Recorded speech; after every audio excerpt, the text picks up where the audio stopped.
Okay, I want to talk about the ridiculous overflow of Jennifer Lopez slander that the internet is having a field day with right now, and my perspective as a life and a career coach on what this actually teaches us about this journey that we are all on as creators and spiritual beings having a very human experience. The trigger of all of this criticism, hate, and slander is the visual album that she just released and the accompanying documentary that she spent $20 million of her own money to fund. This has now led to people pulling up old interviews, specifically this Hollywood Reporter roundtable that she was invited to and asked to speak on with other actresses like Lupita Nyong'o, Scarlett Johansson, and Laura Dern. During the roundtable, she talks about her work as an actress, but specifically the work that she did on the movie Hustlers. The first criticism is that she is delusional about her talent. And you know what I say to that and what lesson number one here is?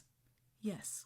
Of course she's delusional, but it's okay to be delusional because it takes a certain level of delusion to be successful in this journey. In addition to inspired action and perseverance, it takes delusion to be able to bring your dreams to life. You have to be delusional enough to think that something will work in order for it to work. It takes a certain level of delusion to think that it will be different for you. Essentially, you have to see yourself as that thing that you want before anyone else even sees you as that. That is a very high level of delusion. I remember seeing this interview with Will Smith a very long time ago where he shared that there's a certain level of delusion that all successful people have to have. You have to believe that something different can happen. Another criticism is that Jennifer Lopez dares to insert herself into the conversation when it comes to talented people. I think that this criticism was specific to that Hollywood Reporter roundtable. But how dare she speak up, talk about her work, her process, especially in the midst of all of these other actresses that are deemed way more talented. And to that, I say why not? Which brings me to lesson number 2. Take up space. It is your right to take up space. I don't care how talented or not talented you are.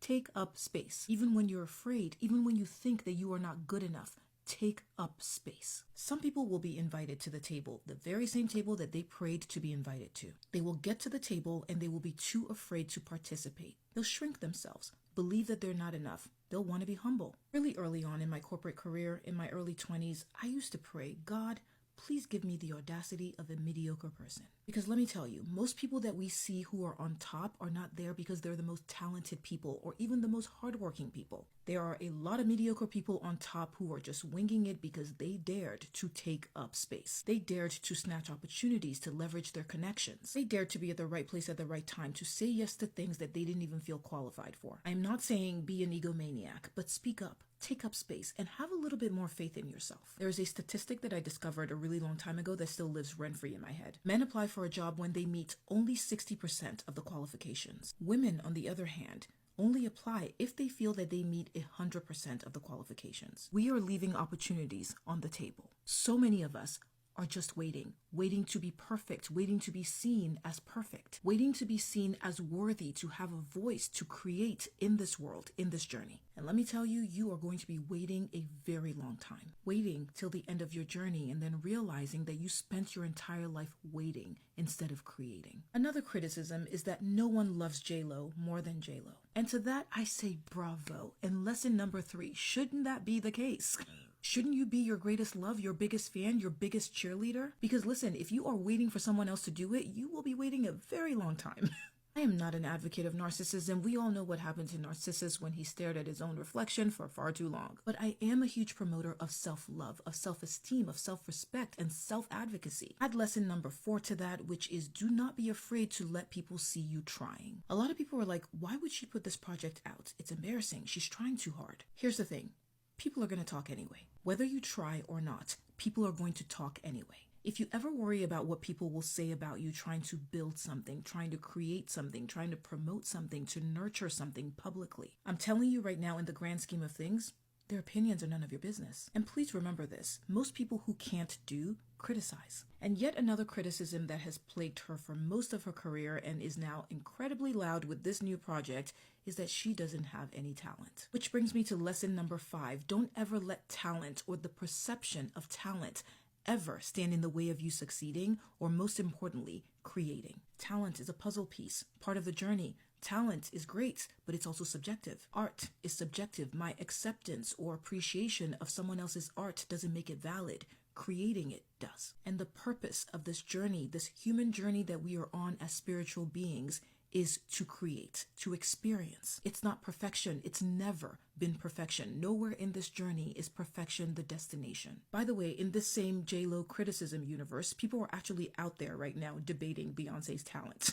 Debating what genre, what box she should fit into and stay in. Debating her right to be able to try something else, to think outside of the box. Even if you do not like her music, debating her talent is a little wild to me, right? But hey, that's just my opinion because like I said, talent or perception of talent is very subjective. Now, for the people who say that Jennifer Lopez doesn't have a great voice, and maybe you're right, maybe you're not, but let me ask you, what should she do about that? Is she going to go back to God and ask for a better voice? Which brings me to lesson number 6. Use what you have. Stop focusing on what you don't have and use what you have to the best of your ability. Hone it, stretch it, just do something with it. That woman has done a lot with what she has, whether you think that she has a lot or not. She has done a lot more than a lot of people who are sitting at home with their much more talented behinds and waiting for something to happen, waiting to be discovered, waiting to be validated, waiting to try, waiting for something to happen. Lastly, number 7, and this is a question that I want you to pose to yourself anytime that you feel resistance to show up publicly, to create publicly, to try publicly. What is the alternative? Imagine being dropped off at an amusement park and being told that you are not allowed to get on any of the rides. Imagine that you are not allowed to have the funnel cake or the turkey leg if you so choose. You're not allowed to get on the roller coasters. You are not allowed to get on the bumper cars or the teacup if you want. You are not allowed to experience. This human journey that we're on is an amusement park, and the purpose is to experience every single ride that speaks to you. There is no perfect way to ride a roller coaster, by the way. The point of a roller coaster is not to ride it perfectly. It's to have fun, to experience it, to enjoy it, and be present in that experience. The point of this human amusement park is to actually try. No matter how many haters you have, there is no alternative to creating. So mute the noise and get on with it. I have said before here that my biggest fear is not dying. It is dying with my dreams, my aspirations, my hopes buried inside of me. And you know who won't die with any dreams buried inside of her? Jennifer Lopez.